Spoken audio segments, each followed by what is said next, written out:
Papua New Guinea's health standards are among the worst in the world. Hundreds of women die in childbirth every year, and pediatric deaths run into the tens of thousands. Most are preventable deaths. It's just a question of resources, education, and will. This is a story about what a country firefighter and his mates decided they could do about it. When he's not fighting fires, Stuart Krelsham is a trekking guide on the famous Kokoda track in PNG. 1 in 20 women die in childbirth. 1 in 12 kids dies under the age of 5. I mean, these are just staggering numbers when you think about it. I've been coming to PNG for the last 10 years and I had no idea this was occurring.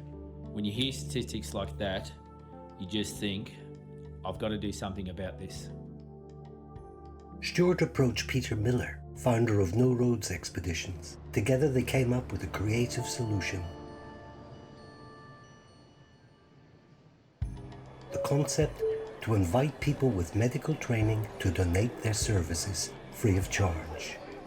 They've been queuing up to join.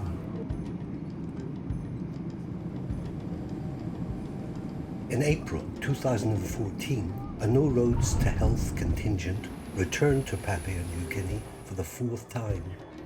The team comprised 3 doctors, 5 nurses, and 2 clinical support staff. Their mission? Explore a new route to remote villages on the north coast and trek into parts of the Owen Stanley Ranges rarely visited by tourists, where health needs are highest. The work begins right away, right here in Port Moresby. This is the road to the 6 Mile Public Clinic in Port Moresby. This is where the majority of Papuans, especially in the Port Moresby area, access healthcare.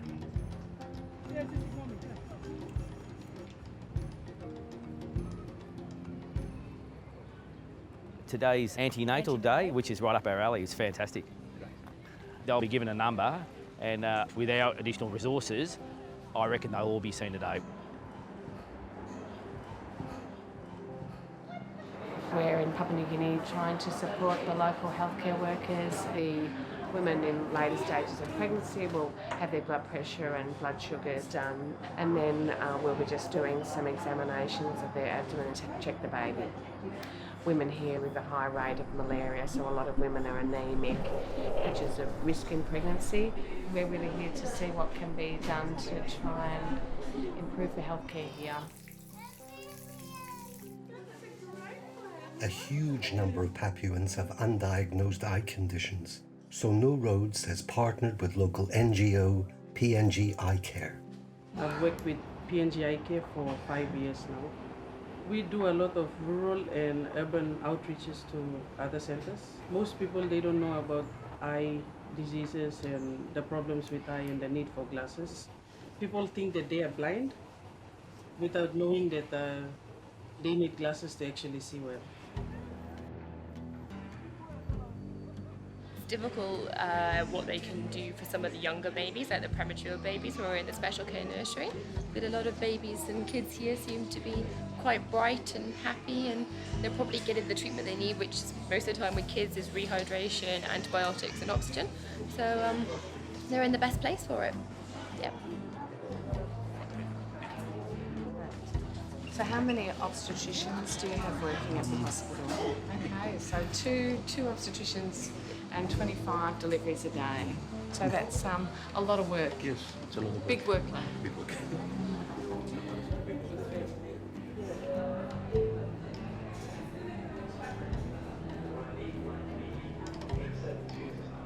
Today's the business end. It's about getting on the track.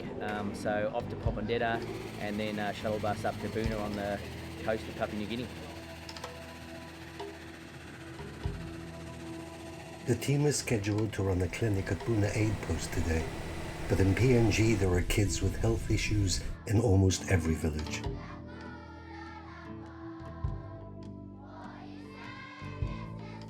A nearby school has requested a visit from the team. So this little boy has had a complicated orthopaedic injury several years ago, and you can see that he's left with quite a significant deformity of his leg. He's able to walk on it, but if he's sort of running around a lot or playing a lot, then he asks to be carried after a while. Even though it's extremely deformed, young bones heal very well. He just needs to have a revision of that surgery, and unfortunately that costs money. So that's the main stumbling block. She had a motor vehicle accident 7 years ago, and she had some grafting done at the time, but the wound has remained open. It's extremely painful and it interferes with her sleep. She doesn't sleep very well. It would require fairly complicated plastics and orthopaedic surgery, and again the issue of cost comes into that.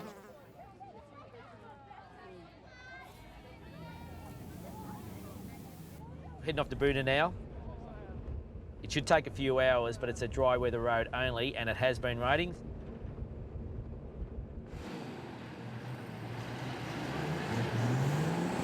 Well, we're all over on the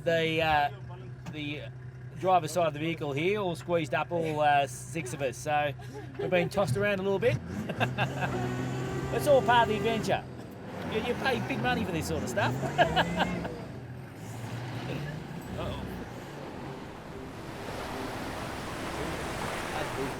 It's off to work we go. Today we meet Rodney, and he's the Community Healthcare Worker of the Year 2 years ago. Today's about giving him some exposure to some broader health training, and then he'll trek with us for the next 4 days.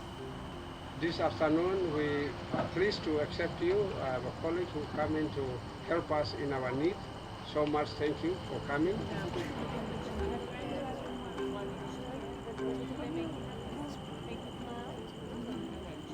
It's hard.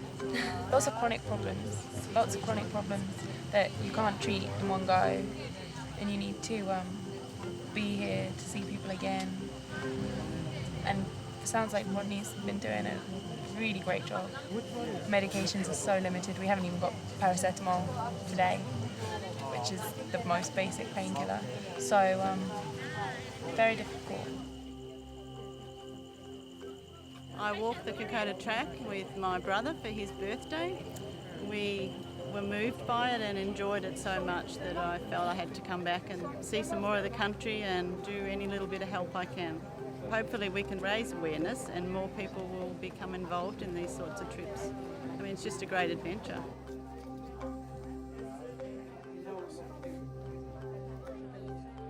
He used to chew betel nut, but he's not chewing that anymore. There's a tumour in the oral cavity. We won't be able to do anything for the cancer except for a surgical fix, but he's not willing to do that because he would prefer to let God take care of the problem for him. I feel dirty and hot and sticky, but it's probably more than I really had anticipated it would be. I feel absolutely, totally privileged to be a part of it. Are we ready? Yes! Are we ready? Yes! What's the road? No road! What's the road? No road! Fathers, what is your profession? Rock that road, ladies! Everyone's raring to go.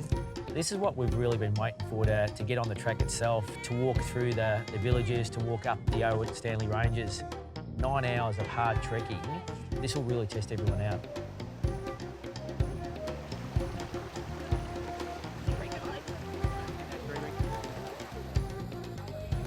Looks like this is camp. This is it for the night. So this is where the porters stay. They get the luxury accommodation. They've got 5-star.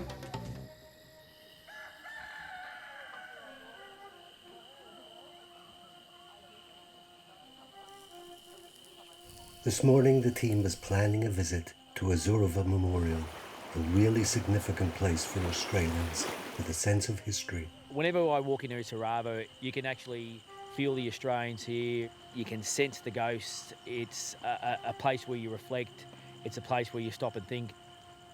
And to hear a lot of the stories about what happened on this track.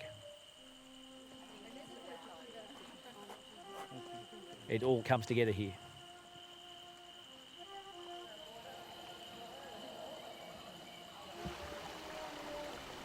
So now we've turned off the Kokoda track and we're heading towards one of the villages at Abawari, where we're going to do a health clinic tomorrow. Pretty exciting, isn't it?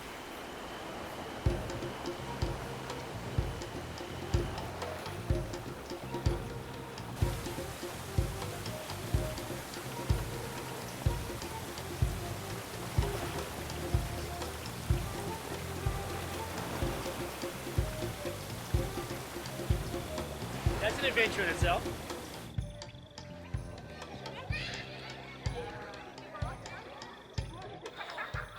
I really underestimated that climb. That was a really tough, difficult session. I mean, there was one flat bit for about 6 metres, I reckon, and the rest was just straight up. Now, they've got their Kokoda legs now. They've got into the rhythm, and they're coming in and recovering just like that. You know, Shez is playing with the kids over there. Alison's got a smile on her face. AJ's sitting down here having a bit of a chat. It's great. It's great. The community healthcare worker at Abawari is Terry Umbura. I'm just telling them to come closer because the doctors are here already. They are there ready. We're expecting people to come along shortly, but we thought we'd take the opportunity while we're waiting for them to just go through some of the medication. So here, there's Stemetil, the prochlorperazine, but there's also some Maxilon, which is metoclopramide. That's also another good one for nausea and vomiting. I mean, crying, but alert and looking around and looking quite well. It'd be good to get a weight. What's your name? We're weighing the children and getting their heights, collecting those stats for No Roads to collate. Hello, funny man.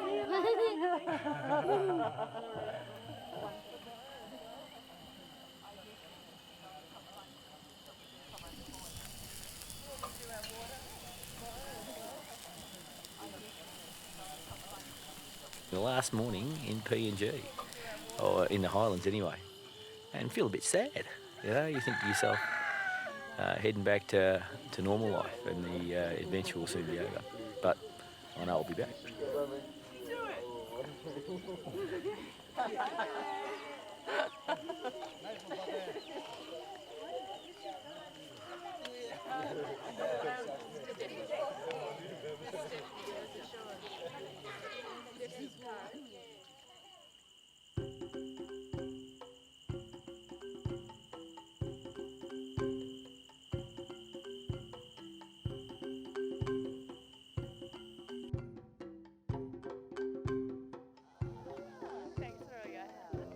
I think on a physical and a personal level, it's probably the hardest thing I've ever done.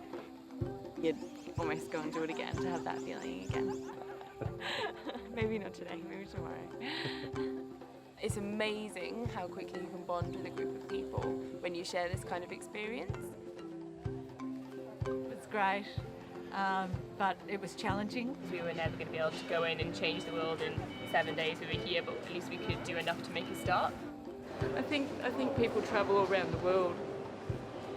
You could go to Africa, you could go to the Philippines, you could go anywhere in the world and be touched by people who live there and the needs and how they live their lives.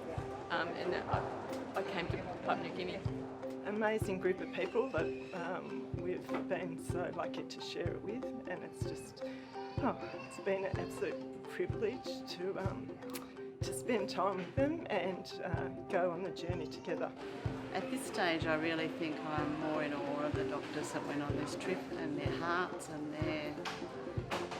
their hearts talking to the people. They were magnificent. I got a lot out of that. Yeah, I was so happy. Every part of the experience I loved. I loved the medical side of it. I couldn't wait to see patients when we arrived somewhere. And travelling, you know, on dirt roads and getting bogged and river crossings and all of that. So there was not a single part of it that I didn't just love.